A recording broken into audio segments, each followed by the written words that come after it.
Hi, I'm Paul Smith. I'm an agent with Remax Island Realty here on beautiful Hilton Head Island, South Carolina.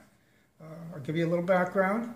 I grew up in Lincoln, Nebraska, went to the University of Nebraska, got an engineering degree there, and then got a full fellowship to MIT, which I attended and got a master's degree. At MIT, I did some interesting things, like I participated in a group that were community players that did theater there. And when I got through with MIT, I did spend a number of years in the engineering area, and then got into sales and sales management. That was followed by, as I moved up, into management of the company and corporate management. I finally ended up as a president of two divisions of a Canadian company. And I took early retirement.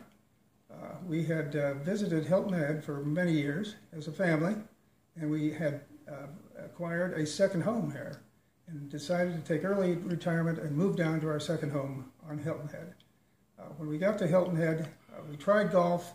That didn't work for me, too frustrating. So I decided I needed to do something else, and I did some consulting with my son-in-law, who was starting a business in the real estate area, developing sites for agents and companies. And I spent a couple of years working with him, and then decided that real estate was probably not a bad second career for me. And that's how I ended up getting into real estate. Now, we're talking about the sale of a home to Julie and Austin. This is a young couple that very intelligent, have very responsible positions, and they had done quite a bit of preparation prior to starting to look for a home. This would be a first home for them, and they were very enthusiastic in getting into this. The preparation they did was fairly good. They talked to a mortgage company. They had gotten the input that they could afford up to $250,000. So they knew primarily what they needed in a home. They needed 3 bedrooms and at least two bathrooms. They had a brand new baby, and they had a dog, which was an interesting part of the equation. I talked with Julie and got the information, and then we set off on finding that home for them. As far as the challenges go in this process, first of all, their budget limited. For this part of the country, that limitation on the budget in $250,000 is fairly low. There's a limited supply, particularly in the area that they were most interested in, was in the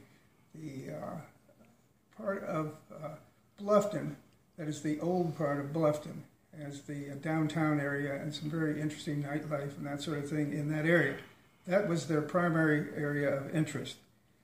There was some flexibility, particularly on his part, as far as getting out into other areas, but very little flexibility on Julie's part. She really wanted to be right down in that general area.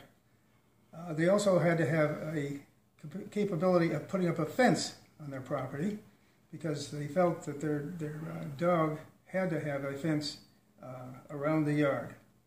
And this was their first home, and they had a lease that they were working with at the time, which had, I think, about 3 or 4 months. When we first started, probably closer to 4 months to go. And they were certainly concerned about that they didn't want to end up buying a home, paying a mortgage, and paying the lease as well. So we had to work a bit around that challenge. And that presented a few problems along the way, as you might expect. Now, my strategy was to keep them involved. Wanted to make sure that they were keeping the focus on getting this new home, which was something they really were enthusiastic about. But in encountering some of the issues, they got more and more concerned about other things, like the lease that they had and those kind of things. So I attempted to just keep them busy looking at homes, trying to find new homes for them to look at, and in essence, making sure that we weren't kind of letting them drop back into the mode of, gee, maybe we ought to just keep on renting.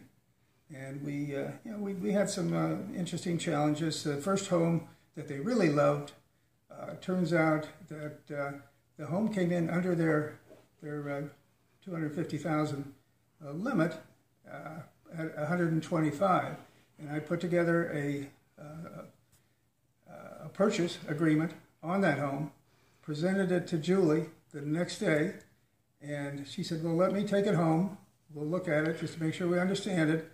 And the next day she came back and said, we decided it's too much money. We have to go through all our finances. We cannot afford it.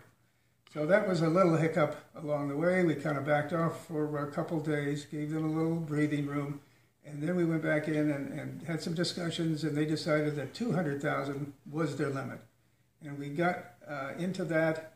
We looked at a number of homes, kept them busy, and finally we found this home that to me looked like the ideal home for them, considering all the options and the issues. And I put together a contract, told them we need to go out and see this house that has just come on the market. We need to get out there tonight because homes were selling fairly quickly in this area, particularly ones that were in good condition and well priced. We went out to the home. They really liked the home. They signed the agreement that night at the home, and I had put in a nice low offering number so they couldn't resist. And we then negotiated the price, and they ended up purchasing that home.